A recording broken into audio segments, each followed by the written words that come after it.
ఇక RCB fans కి ఓ shocking news వచ్చిందండి. అవును గాయస్, మీకు ఇప్పటికే తెలిసే ఉంటుంది. రీసెంట్ రిపోర్ట్ ప్రకారం ఐపీఎల్ తిరిగి రీజ్యూమ్ అవ్వడానికి ఒక వారం సమయం పడుతుందని చెబుతున్నారు.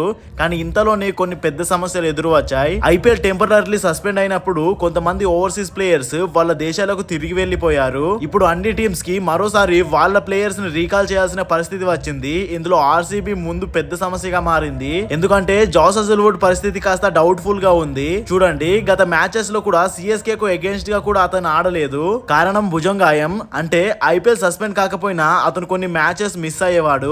ఇప్పుడు రిపోర్ట్స్ చెబుతున్నవి ఏమిటంటే ఐపీఎల్ మళ్ళీ స్టార్ట్ అయినా కూడా జాస్ హజల్వుడ్ తిరిగి రావడం చాలా సందేశంగా ఉందంట.